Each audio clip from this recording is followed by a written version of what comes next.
Students, this is Abhishek Kumar SRS। तो आज हम लोग स्टार्ट करेंगे एसिड बेस एंड सॉल्ट का लेक्चर नंबर 6। लेक्चर नंबर 5 तक हमने क्या डिस्कस कर लिया था? हमने डिस्कस कर लिया था एसिड के बारे में सारी प्रॉपर्टी। एसिड क्या होता है, एसिड की प्रॉपर्टीज़ क्या होती हैं, एसिड की केमिकल फिजिकल प्रॉपर्टीज़, यूजेस, ये सारी चीज़ें बहुत अच्छे से क्लियर कर ली थी। ठीक है, तो एसिड क्लियर हो गया था हमारा। तो आज हम लोग लेक्चर 6 में स्टार्ट करेंगे बेसिस। ठीक है, तो थोड़ा बहुत आइडिया हमको पहले से ही है, लेकिन हम फिर भी बता दे रहे हैं।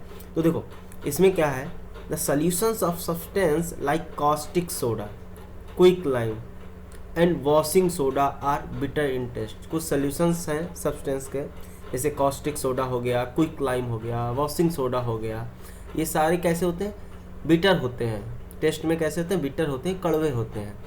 एंड स्लिपरी इन टच, और क्या होता है, वो स्लिपरी नेचर के होते हैं। तो इनको हम लोग क्या बोलते हैं? बेसिस बोलते हैं। They are called bases. मतलब बेसिकली हम इनको देख के या टच करके या इनको खा के पहचान सकते हैं कौन बेसिस होते हैं। तो बेसिस कैसे होते हैं? बेसिस आपके क्या होते हैं? कड़वे होते हैं, बिटर होते हैं, स्लिपरी होते हैं। ठीक है, तो उनको हम लोग बेसिस कहते हैं। तो अगर हम और डेफिनेशन बोले तो bases are those chemical substance which have bitter taste. मतलब अगर हम बोलें कि बेस क्या होते हैं, तो बेस वो होते हैं जो टेस्ट में कड़वे होते हैं। ठीक है, पहली बात तो ये हो गई। दूसरी, all bases change the colour of red litmus solution to blue. तो ये तो हमने बहुत अच्छे से बात की है कि बेस की प्रॉपर्टी क्या होती है। बेस की प्रॉपर्टी क्या होती है? वो रेड लिटमस सोल्यूशन को क्या कर देते हैं? ब्लू कर देते हैं। तो ये हो गया बेस का प्रॉपर्टी। ठीक है, तो ये हो गया। अब अगर आर्हीनियस कॉन्सेप्ट के अकॉर्डिंग देखें कि बेस, अब सबको खा के थोड़ी देखेंगे, केमिस्ट्री के अकॉर्डिंग अगर देखें तो वो क्या होते हैं? A base is a compound when dissolve in water. जब बेस जो होते हैं उनको अगर पानी में डिजॉल्व करते हैं, produces hydroxyl ion as the negative ion. तो ये क्या करते हैं? हाइड्रोक्सिल आयन क्या होता है? OH माइनस आयन होता है। क्या होता है? OH माइनस आयन होता है। तो पानी में जब हम बेस को डालते हैं तो वो क्या प्रोड्यूस करते हैं? OH माइनस आयन प्रोड्यूस करते हैं। तो वही है, a base has replaceable hydroxyl ion. तो वही बोलते हैं कि एक बेस में क्या होता है, जब पानी में डाला जाता है तो OH माइनस प्रोड्यूस करता है। रिप्लेसेबल हाइड्रोक्सिल आयन मीन्स मतलब क्या है? वो OH माइनस रिप्लेस किया जा सकता है किसी और आयन के साथ। ठीक है, यही किसने, आर्हीनियस कॉन्सेप्ट यही है। तो आर्हीनियस कॉन्सेप्ट आपको अच्छे से याद होगा, लेक्चर 1 में हमने डिस्कस किया था आर्हीनियस कॉन्सेप्ट और लॉरी ब्रॉन्स्टेड कॉन्सेप्ट, वो कैसे डिफाइन करते हैं एसिड और बेस को। तो ये पॉइंट आई थिंक क्लियर हो गया होगा। ठीक है, कोई नहीं झेला होगा, पक्का ना? चलो आगे बढ़ते हैं। ठीक है, आगे क्या बोल रहा है? A base is either metallic oxide और ए मेटेलिक हाइड्रोक्साइड और aqueous ammonia which reacts with hydronium ions and an acid to form salt and water only. इसका मतलब है कि कोई भी बेस, चाहे वो मेटेलिक ऑक्साइड का हो या मेटेलिक हाइड्रोक्साइड हो या फिर एक्वस अमोनिया, मतलब अमोनिया का एक्वस सॉल्यूशन हो, जब वो हाइड्रोनियम आयन से रिएक्ट करती है, वो क्या बोला? Reacts with hydronium ion of an acid. क्या करता है? एसिड H+ आयन देता है, हाइड्रोनियम आयन बोला या फिर H+ आयन दिया, बोले वो सेम चीज है। तो बेसिकली तो क्या करता है? सॉल्ट और वाटर बनाता है। अगर सीधे शब्दों में बोले, आसान भाषा में बोले कि बेसिक नेचर की चीज जब एसिड से रिएक्ट करती है तो सॉल्ट और वाटर बनाती है। क्या बनाती है? सॉल्ट और पानी बनाती है।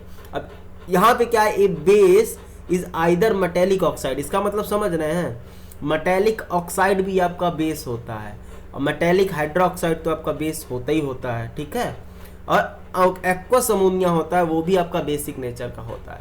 जब ये एसिड के साथ रिएक्ट करते हैं, सर इसमें एसिड तो लिखा नहीं, इसमें तो हाइड्रोनियम आयन लिखा। अरे भाई, हाइड्रोनियम आयन मतलब क्या है? H+ ion. H+ आयन कोई एसिड क्या होता है? जो H+ आयन देता है। तो जब भी ये H+ आयन के साथ रिएक्ट करते हैं किसी एसिड के, भाई ऑफ एन एसिड मतलब क्या है? कोई एसिड के H+ आयन के, मतलब एसिड H+ आयन ही तो देता है ना। तो कोई भी बेस अगर H+ आयन या हाइड्रोनियम आयन के साथ रिएक्ट करता है तो सॉल्ट और वाटर बनाता है। तो अगर आसान भाषा में बोले कि बेस जो है एसिड के साथ रिएक्ट करने पे सॉल्ट और वाटर बनाते हैं, तो वही acid base reaction, neutralisation reaction, तुम इसको डायरेक्टली समझ सकते हो। ठीक है, एग्जांपल देख लो।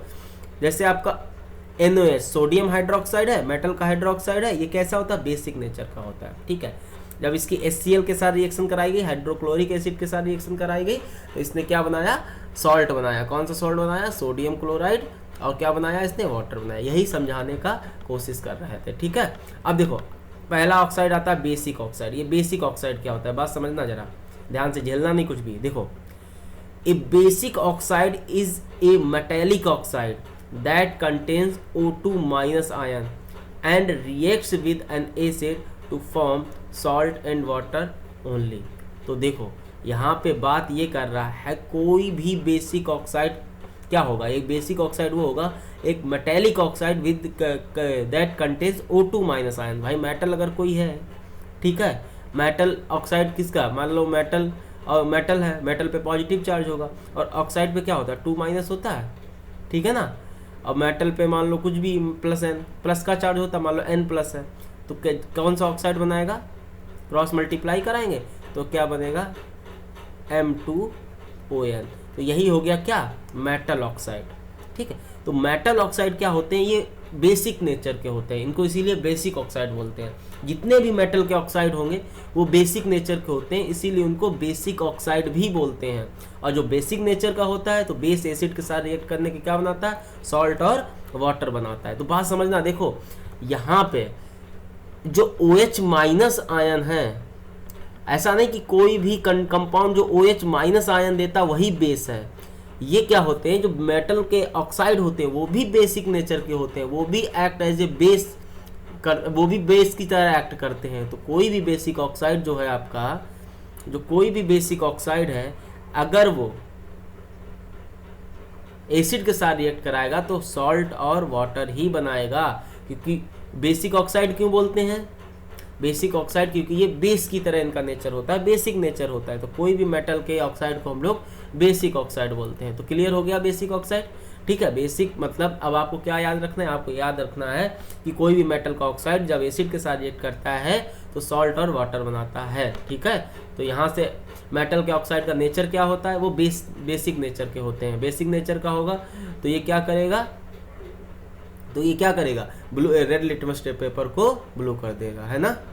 ठीक है, हाइड्रोक्साइड तो आपको बेसिक नेचर के होते ही हैं। ठीक है, तो ऐसे बेसिक हाइड्रोक्साइड क्या होते हैं, देखो बेसिक हाइड्रोक्साइड क्या होते हैं, a basic hydroxide is metallic hydroxide that contains OH minus ion and reacts with an acid to form salt and water only. तो आपके जो मेटल के हाइड्रोक्साइड होते हैं वो भी आपके बेसिक नेचर के होते हैं। आर्हेनियस के अकॉर्डिंग, आर्हेनियस कॉन्सेप्ट के अकॉर्डिंग भी ये बेस हुए क्योंकि OH माइनस आयन देंगे ये। ठीक है, जैसे NaOH H2SO4 के साथ रिएक्शन कराएंगे तो क्या बनेगा, सोडियम सल्फेट, ये एक सॉल्ट है, और साथ में क्या बनेगा, पानी। आपको समझ में आ रहा है ना, प्लीज झेलना नहीं। ठीक है, पक्का ना। तो आपको बेसिकली अभी तक हमने बेस के बारे में क्या पढ़ा, बेस बेसिकली कड़वे होते हैं, स्लिपरी होते हैं। ठीक है ना, तो और क्या, अगर उसमें देखें आर्हेनियस के अकॉर्डिंग जो OH माइनस आयन देते हैं उनको हम लोग क्या बोलते हैं, बेस बोलते हैं। आपके बेसिक ऑक्साइड जो मेटल के ऑक्साइड होते हैं वो बेसिक होते हैं। ठीक है, और जो हाइड्रोक्साइड होते हैं वो भी बेसिक होते हैं। तो इसीलिए इनको हम लोगों ने अलग से पढ़ लिया क्या, कि बेसिक ऑक्साइड क्या हुआ और बेसिक हाइड्रोक्साइड क्या हुआ। ठीक है, आगे देखते हैं। आगे ये पॉइंट स्टार बना के जरूर ध्यान में रखिएगा, इसका मतलब क्या है, एल्कलीज क्या होते हैं। ध्यान रखना, आपने नाम सुना होगा एल्कलीज का, तो जरा इसको ध्यान से पढ़ना इंपॉर्टेंट है। ठीक है, फिर बाद में इस पर हम लोग डिस्कशन करते हैं, पहले पढ़ लेते हैं। Alkalis are water soluble bases. ध्यान से सुनना, एल्कलीज क्या होते हैं, वाटर सॉल्युबल बेसेस होते हैं, जो वाटर में सॉल्युबल हो जाते हैं। और that furnish OH minus ions in aqueous solution. और वो क्या करते हैं, OH माइनस आयन देते हैं किसमें, एक्वस सॉल्यूशन में। जब एल्कलीज वो होते हैं जिनको हम लोग पानी में डालते हैं और OH माइनस आयन देते हैं। An alkali is a basic hydroxide which when dissolved in water produces hydroxyl ions as the only negative ion. बात समझो, इस लाइन का मतलब है कि एल्कली वो बेसिक हाइड्रोक्साइड होते हैं जिनको जब हम पानी में डालते हैं तो OH माइनस आयन प्रोड्यूस करते हैं, मतलब वही एक नेगेटिव आयन होता है। बात समझे कि नहीं? तो इतना क्लियर हो गया होगा। तो एल्कली वाटर सॉल्युबल होते, पहली बात तो ये हो गई। या अगर दूसरी बात में देखें कि एल्कली क्या होते हैं, बेसिक जो भी हाइड्रोक्साइड है, जो भी आपके हाइड्रोक्साइड है, बेसिक हाइड्रोक्साइड है, अगर पानी में डालें OH माइनस प्रोड्यूस करें तो उनको हम लोग एल्कलीज बोलते हैं। फिर देखो, ठीक है, इस लाइन में क्या है, ऑल एल्कलीज आर बेसेस। ध्यान से सुनना, हर एल्कली आपका बेस होता है पर हर बेस एल्कली नहीं होता है। ध्यान, इसका मतलब क्या है, जितने भी बेसेस हैं आपके वो एल्कली नहीं है, लेकिन हर एल्कली आपका बेस होता है। क्यों?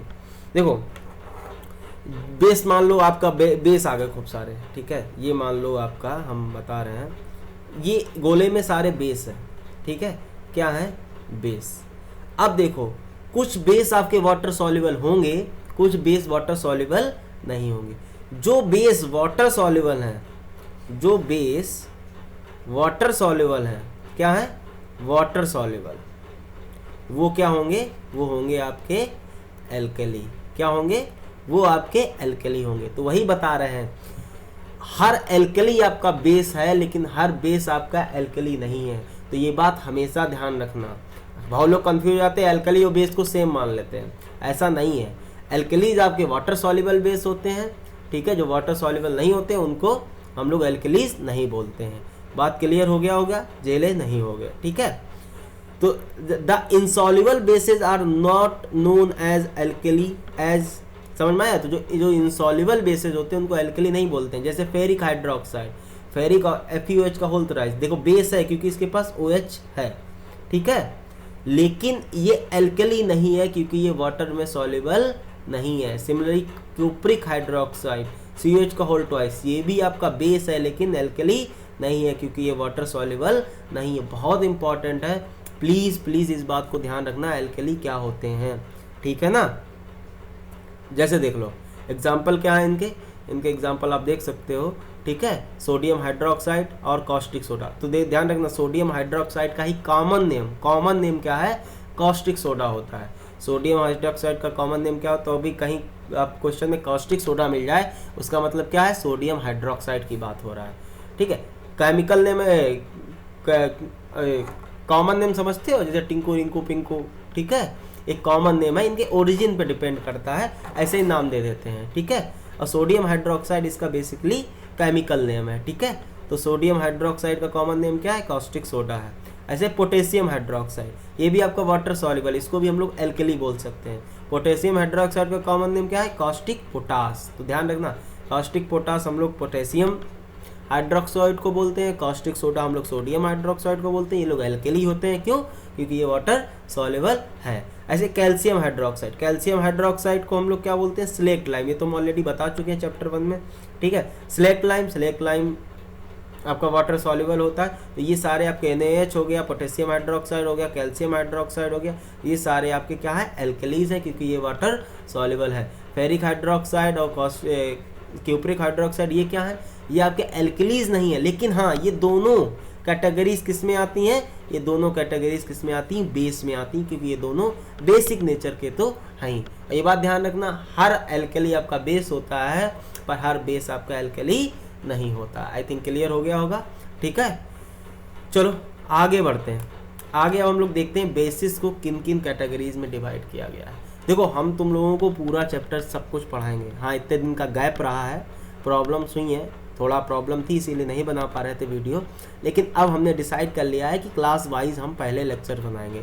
तो सबसे पहले हम 10th क्लास का डेली एक लेक्चर मेरा आता जाएगा केमिस्ट्री का, जब तक पूरी केमिस्ट्री ख़त्म नहीं हो जाती है आपकी, ठीक है। आप लोग परेशान मत होना, हम पूरी की पूरी केमिस्ट्री आपको फ्री ऑफ कॉस्ट मिलेगी। और हर एक चीज़, ऐसा नहीं कि आधा अधूरा सिलेबस, पूरा सिलेबस आपको मिलेगा। चाहे वो फिर आपको NTSC को ध्यान में लेकर हो, चाहे आपको वो ओलंपियाड को ध्यान में देकर हो, ठीक है। और आपका बोर्ड तो चल ही रहा है, ठीक है, बोर्ड आपका चल ही रहा है, चाहे वो आपका CBSE का हो, चाहे वो आपका ICSE का हो, कोई दिक्कत नहीं है। अगर वो चैप्टर है आपका एसिड बेस सॉल्ट, तो हम पूरा कंप्लीट करेंगे और आपका IIT JEE का तो फाउंडेशन चलेगा ही चलेगा। तो हम पूरी केमिस्ट्री जितनी भी 10th लेवल की हो सकती है मैक्सिमम हम पूरी कंप्लीट कराएंगे, एक भी चीज़ नहीं छोड़ेंगे। बस आप लोग आराम से पढ़ते रहना, कोई दिक्कत नहीं है, और हो सके तो अपने दोस्तों को भी बताना, ठीक है। तो कोई दिक्कत नहीं, हम आराम से पढ़ाएंगे। हाँ, बीच में थोड़ा गैप हो गया था तो उसके लिए थोड़ा सॉरी, लेकिन अब हम कंटिन्यू डेली एक लेक्चर आपको केमिस्ट्री का मिलता रहेगा बिना किसी परेशानी के, ठीक है। इसी टाइम पे डेली आपको एक लेक्चर आराम से मिल जाएगा। आप लोग आराम से अपनी पढ़ाई फिर से कंटिन्यू कर सकते हैं अगर छुट्टी है तो, ठीक। चलो तो स्टार्ट करते हैं अब बेसिस, ठीक है। बेसिस को कितनी कैटेगरीज में डिवाइड किया गया, तो मेनली बेसिस हमारी 3 कैटेगरीज में डिवाइड किए जाते हैं। स्ट्रेंथ पे, अकॉर्डिंग टू स्ट्रेंथ कितने टाइप के बेसिस हैं, अकॉर्डिंग टू कंसंट्रेशन कितने टाइप के बेसिस हैं, एंड अकॉर्डिंग टू एसिडिटी कितने टाइप के बेसिस हैं, ठीक है, पक्का। तो देखो स्ट्रेंथ के अकॉर्डिंग आपको पता है स्ट्रॉन्ग बेसिस और वीक बेसिस में डिवाइड करते हैं। कंसंट्रेशन के अकॉर्डिंग कंसंट्रेटेड बेसिस और डाइल्यूट बेसिस में आ सकते हैं, और एसिडिटी के according mono acidic bases, di acidic bases और ट्राई एसिडिक बेसिस। इस तरह की कैटेगरीज में हम लोग मेनली डिवाइड करते हैं। तो यही सारी चीज़ें हम लोग आगे की स्लाइड में डिस्कस करेंगे। आई थिंक क्लियर हो गया होगा सबको, ठीक है। पक्का नोट जरूर करते चलना, जरूरी है नोट करना, बिना नोट किए मज़ा नहीं आता है, ओके। आप लोग आराम से पढ़ाई करो। तो अब सबसे पहले हम लोग बात करते हैं किस पे, डिपेंडिंग ऑन स्ट्रेंथ। स्ट्रेंथ के अकॉर्डिंग हमारे जो बेसेस हैं वो 2 टाइप के होते हैं, हमने क्या बताया था, स्ट्रॉन्ग बेस और वीक बेस। तो देखो स्ट्रॉन्ग बेस हमारे क्या होते हैं, those bases that ionize completely. तो जैसे स्ट्रॉन्ग एसिड क्या होता था, वो एसिड जो पूरी तरह से आयनाइज होके H+ आयन दे देते थे, पूरे के पूरे ब्रेक हो जाते थे पानी में। तो ऐसे ही है, those bases that ionize completely in aqueous solution and give a high concentration of OH- ion. इसका मतलब बस समझो, अगर हमने बेस के 10 मॉलिक्यूल लिए हैं तो 10 के 10 OH- आयन और उसके रिस्पेक्टिव कैटायन में टूट जाएंगे। इनको बोलते हैं हम लोग स्ट्रॉन्ग बेसेस। क्या बोलते हैं, स्ट्रॉन्ग बेसेस। जैसे एग्जाम्पल में आपके वही, ठीक है, सोडियम हाइड्रोक्साइड और पोटेशियम हाइड्रोक्साइड, ये आपके स्ट्रॉन्ग बेस में आते हैं। ये पूरी तरह आयनाइज हो जाते हैं, किसमें, Na+ में, और OH- में, किसमें, पानी में, इसीलिए इनको स्ट्रॉन्ग बेस बोलते हैं। ऐसे पोटेशियम हाइड्रोक्स K+ और OH- में पूरी तरह आयनाइज हो जाते हैं, इसीलिए इनको क्या बोलते हैं, स्ट्रॉन्ग बेसिस। समझ में आ रहा कि नहीं। तो सोडियम हाइड्रोक्साइड और पोटेशियम हाइड्रोक्साइड आपका स्ट्रेंथ के अकॉर्डिंग क्या है, स्ट्रॉन्ग बेस होता है, ओके, पक्का।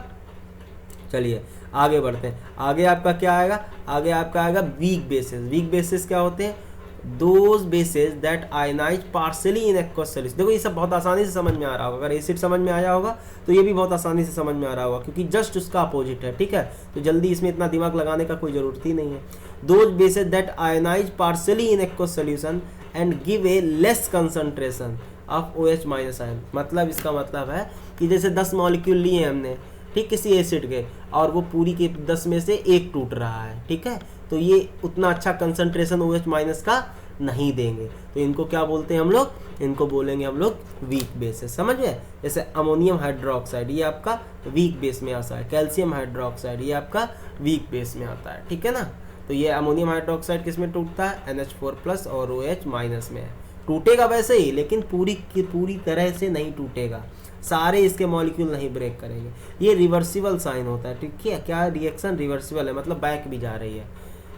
आपने देखो केमिस्ट्री में पढ़ा होगा कि देखो केमिस्ट्री में क्या बोला जाता है, जो हम लोग छोटे होते हैं तो बोलते हैं केमिकल चेंजेस क्या होते हैं, जो इरिवर्सिबल होते हैं, ठीक है। लेकिन ऐसा सच नहीं है, सिर्फ नेचुरल प्रोसेस जो होते हैं वो इरिवर्सिबल होते हैं, जो अपने आप होते हैं, नेचुरल होते हैं, ठीक है ना। तो ये बेसिकली रिवर्सिबल का साइन होता है। अभी इसके बारे में कभी आगे डिटेल में बात करेंगे। सिमिलरली पोटेशियम हाइड्रोक्साइड, Ca2+ और OH- में टूटता है, ठीक है। तो इस तरह हम लोग जो स्ट्रेंथ के अकॉर्डिंग आपके एसिड होते हैं, स्ट्रॉन्ग एसिड और वीक एसिड, उनको हमने डिस्कस कर लिया है, समझ में आ गया होगा, ठीक है। तो ये आ गया। अब आ जाते हैं डिपेंडिंग ऑन कंसंट्रेशन, किसमें, कंसंट्रेशन के अकॉर्डिंग आपको ये भी आपको समझ में आ गया होगा। कंसंट्रेशन कंसंट्रेटेड बेसिस क्या होते हैं, कंसंट्रेटेड एसिड अगर समझ गए होते तो बेस भी समझ गए होगा। तो कंसंट्रेटेड बेसिस क्या होते हैं, कंसंट्रेटेड बेसिस का मतलब होता है when A high amount of base is present in a fix amount of solution. मतलब जब बेस का मात्रा ज़्यादा हो और जो सॉल्वेंट है, पानी है, वो कम हो, ठीक है, तो उनको बोलते हैं कंसंट्रेटेड बेसिस। डाइल्यूट बेसिस क्या बोलते हैं? डाइल्यूट बेसिस क्या होते हैं? जैसे कोई भी सॉल्वेंट है जिसमें मिलाया गया है बेस, उसका अमाउंट बहुत ज़्यादा हो और बेस का अमाउंट बहुत कम हो, तो उनको क्या बोलेंगे हम लोग? उनको बोलेंगे dilute basis. When A less amount of base is present in a fix amount of solution. समझ में आ रहा है कि नहीं? पक्का? इतना कोई बहुत बड़ा तूफान तो नहीं है, समझ रहे होगे, ठीक है? झेलिएगा नहीं, झेल तो नहीं रहे हो ना? तो ये हो गया, दूसरी कैटेगरी भी हमारी कवर हो गई।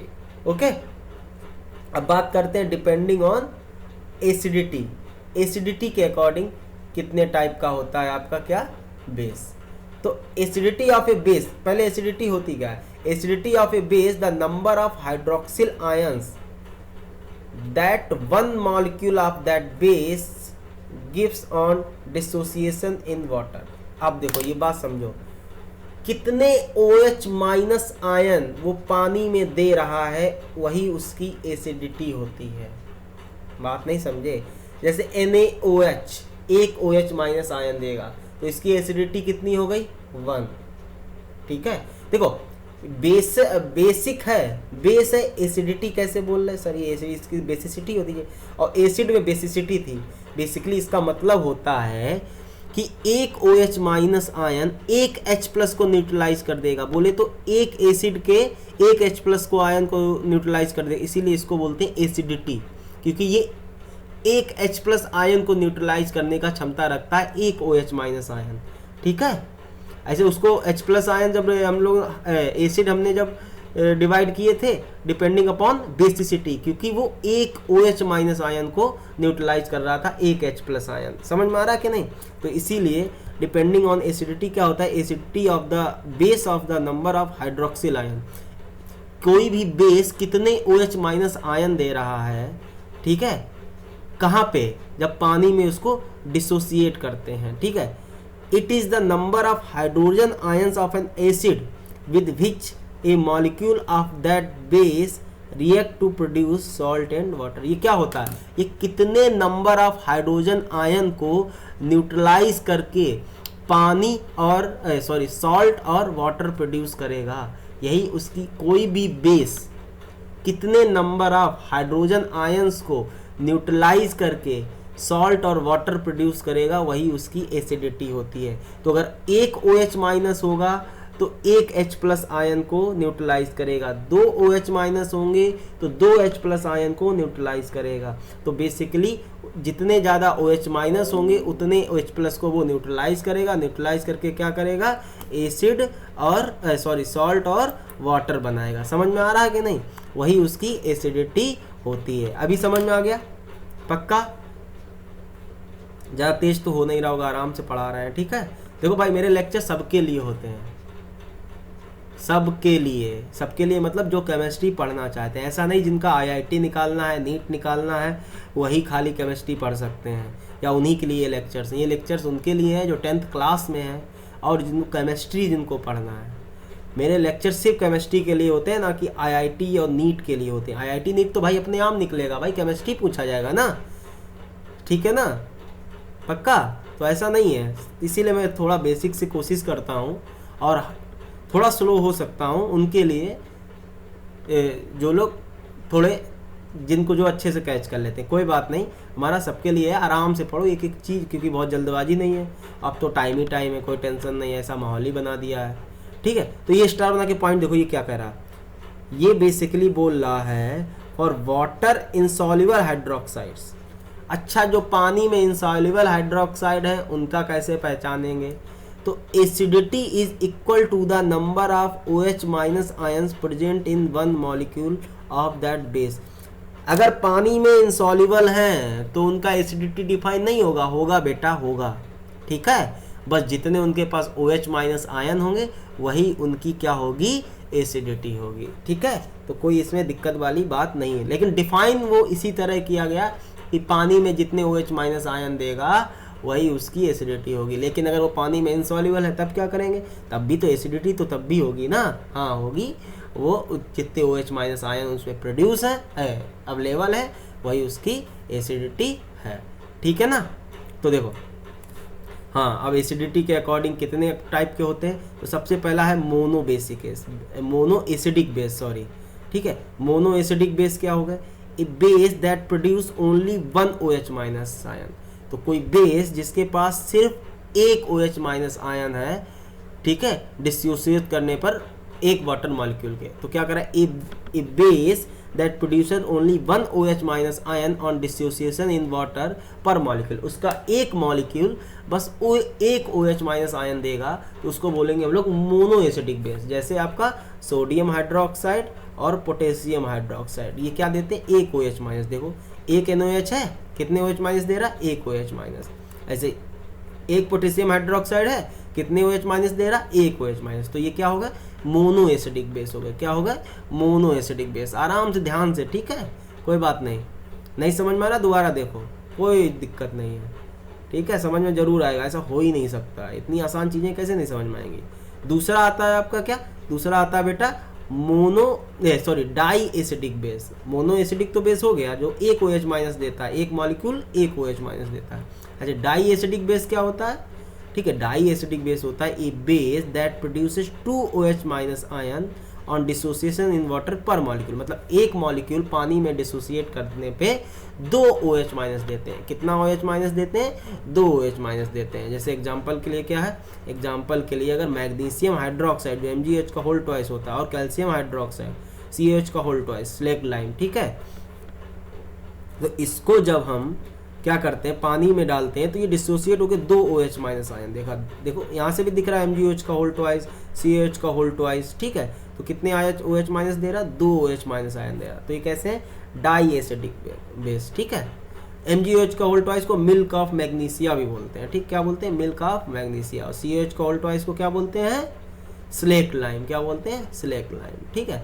तीसरी आती है try acidic basis, try acidic bases, तो नाम से ही समझ में आ रहा है जो 3 OH माइनस आयन देते होंगे। तो a base which has 3 replaceable OH minus ions per molecule is called tri acidic bases. तो इसमें आपके क्या हो गए, ठीक है, एल्युमिनियम हाइड्रोक्साइड AlOH का whole thrice, iron third hydroxide FeOH का होल थ्राइस, ठीक है।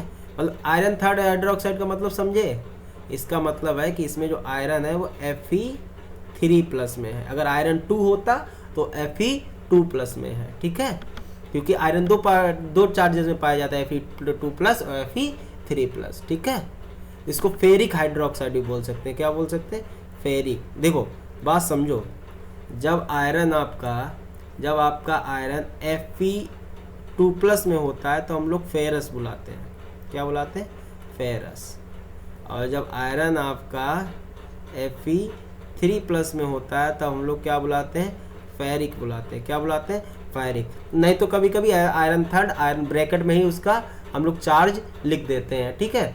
बेसिकली अगर कोई 2 चार्जेस में होता है, जैसे ऐसे ही कॉपर Cu2+ में भी है और Cu+1 में भी है। अब इसमें कौन, देखो जो ज्यादा वाला होता है उसको उसमें इक लगाते हैं और जो कम वाला होता है इसमें अस लगाते हैं। तो देखो कम कौन है, ये है, तो इसको बोलेंगे हम लोग क्या, क्यूप्रस, क्या बोलेंगे, क्यूप्रस। और इसको क्या बोलेंगे, क्यूप्रिक, क्या बोलेंगे, क्यूप्रिक। जैसे उसमें फेरस और फेरिक, समझ में आ रहा कि नहीं। तो ये नाम थोड़ा ध्यान रखा करो, फेरिक ऑक्साइड, फेरस ऑक्साइड, ठीक है, क्यूप्रिक ऑक्साइड, क्यूप्रस ऑक्साइड, तो फॉर्मूले उससे ध्यान रहेंगे, पक्का ना। तो ये सारी चीज़ें हमारी हो गई। तो हमने जो हमारे बेस थे कितने टाइप के होते हैं, कौन कौन सी कैटेगरीज में डिवाइड करते हैं, ये हमने देख लिया।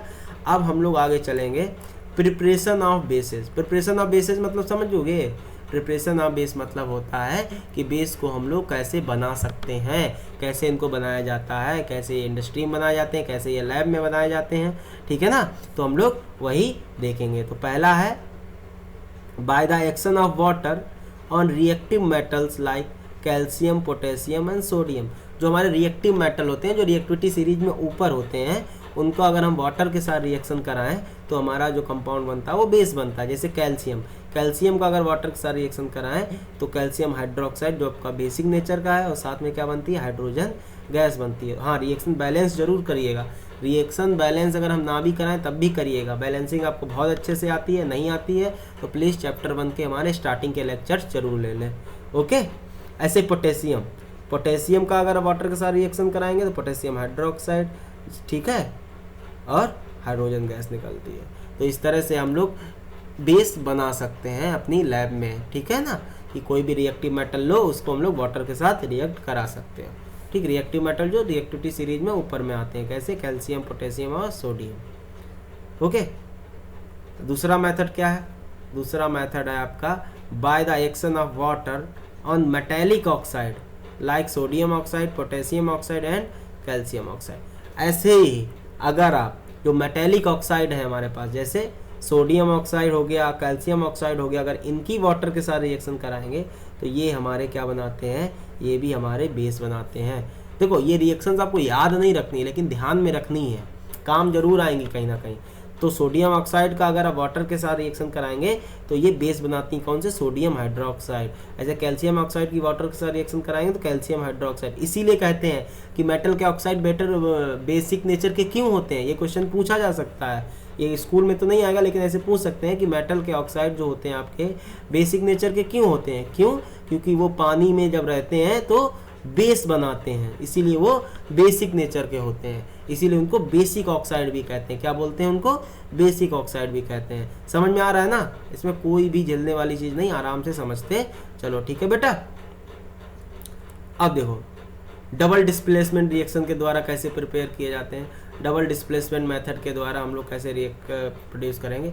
तो देखो when react with aqueous base, when react with aqueous solutions of salts, जब बेस को हम लोग किसी सॉल्ट के एक्वस सॉल्यूशन में रिएक्ट कराते हैं जैसे, तो ठीक है, तो metallic hydroxide precipitate out as follows. मतलब क्या कह रहे हैं, अगर किसी भी बेस को एक्वस सॉल्ट के एक्वस सॉल्यूशन के साथ रिएक्ट कराते हैं तो जो मेटल का हाइड्रोक्साइड है वो प्रेसिपिटेट के रूप में नीचे बैठ जाता है। वही हमारा बेसिकली मेटल का हाइड्रोक्साइड क्या होता है, बेस ही तो होता है। तो वही बता रहा है कि देखो, ये बता रहा है कि जैसे आपने क्या लिया, किसी भी मेटल का सॉल्ट लिया, एल्युमिनियम क्लोराइड क्या है आपका मेटल का सॉल्ट है, और इसको हमने किसी बेस के साथ मिलाया, ठीक है, इसके बेस के साथ मिलाया, तो क्या करेगा, ये उस बेस का सॉल्ट बनाएगा और उस मेटल का प्रेसिपिटेट बनाएगा।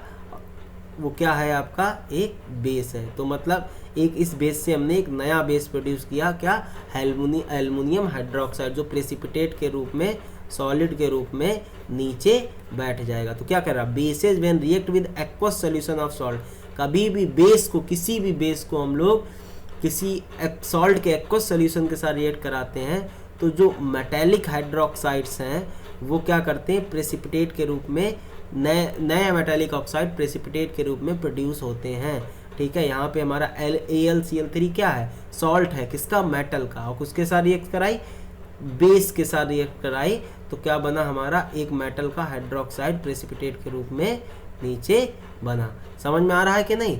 तो यही देखो, ये इतना वैसा नहीं है, इंडस्ट्रियल प्रोसेस तो नहीं है, लेकिन हाँ केमिकल प्रोसेस तो है आपका, ठीक है ना।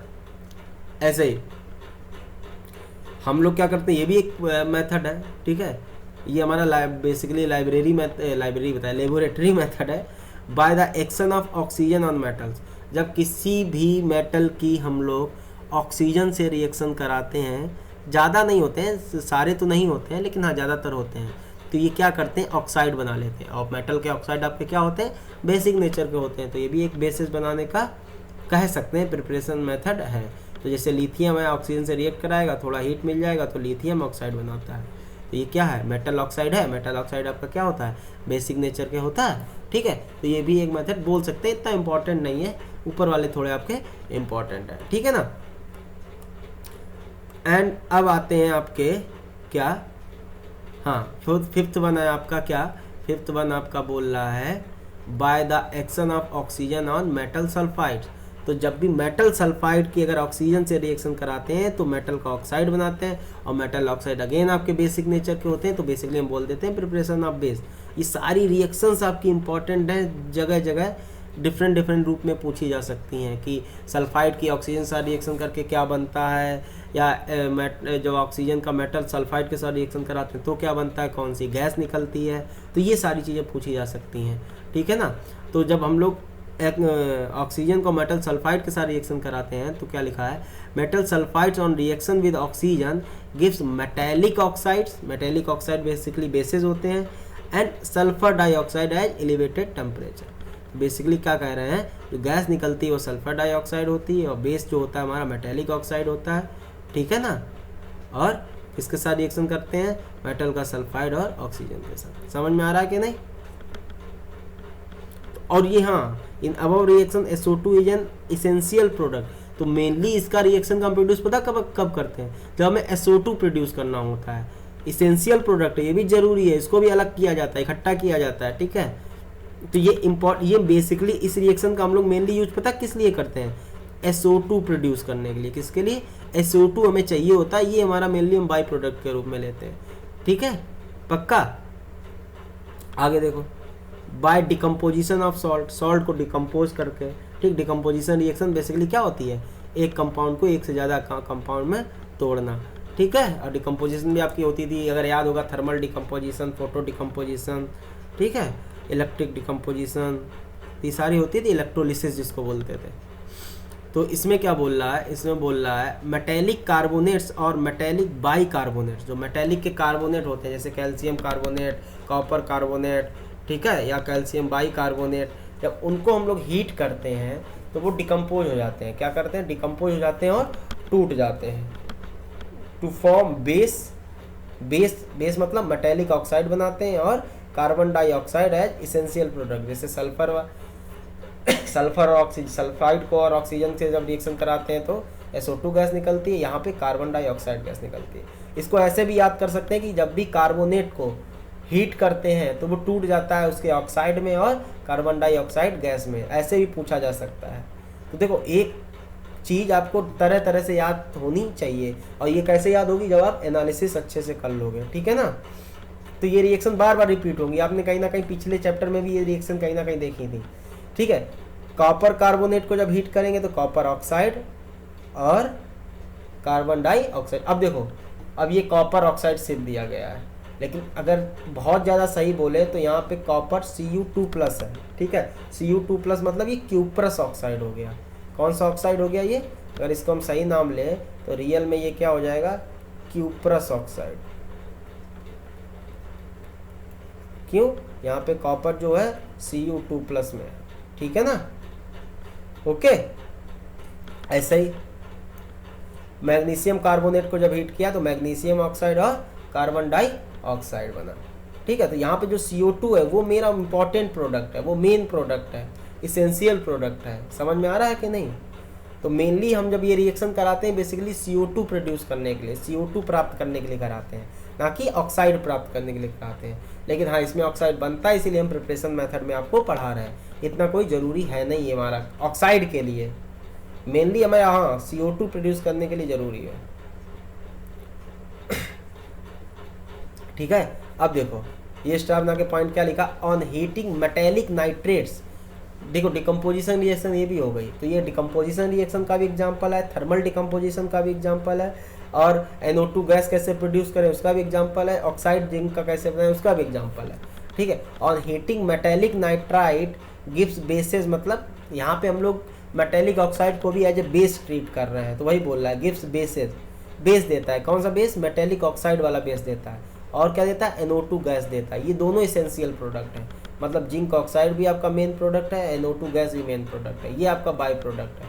तो जब भी हम लोग नाइट्रेट को हीट करते हैं तो हमारा जिंक ऑक्साइड और NO2 साथ में ऑक्सीजन गैस भी प्रोड्यूस होती है। ऐसे कैल्शियम नाइट्रेट को जब हम लोग हीट किया तो हमारा कैल्शियम ऑक्साइड और नाइट्रोजन NO2 गैस जो कि ब्राउन कलर की होती है, आपको पता होगी, और ऑक्सीजन गैस, ठीक है ना। आपको पता है ना, हमने प्रीवियस चैप्टर में बताया था, ये ब्राउन फ्यूम्स होती हैं इसकी। कैसी फ्यूम्स होती हैं, ब्राउन फ्यूम्स होती है। तो NO2 गैस आपकी कैसी होती है, ब्राउन कलर की होती है। कैल्शियम नाइट्रेट को जब हम लोग डिकम्पोज करते हैं, हीट करते हैं, तो कैल्शियम ऑक्साइड, ठीक है, as a base, nitrogen dioxide, ठीक है, NO2 और ऑक्सीजन गैस ये प्रोड्यूस होती है। ठीक है, एक और पॉइंट दिया गया है, ये क्या कह रहा है बेसिकली, ये आपका बोल रहा है कि सॉल्युबल बेसिस, जो बेसिस सॉल्युबल है like sodium hydroxide, ammonium hydroxide can be formed by slaked lime and bye ammonia respectively. तो बेसिकली ये क्या कह रहे हैं, जो आपके सॉल्युबल बेस है जैसे सोडियम हाइड्रोक्साइड और अमोनियम हाइड्रोक्साइड, इनको हम लोग बना सकते हैं। ठीक है, कैसे, देखिए देखो, सोडियम कार्बोनेट को जब कैल्शियम हाइड्रोक्साइड के साथ हम लोग मिलाते हैं तो ये क्या बनाते हैं, सोडियम हाइड्रोक्साइड बनाते हैं और कैल्शियम कार्बोनेट ये प्रेसिपिटेट के रूप में नीचे बैठ जाती है।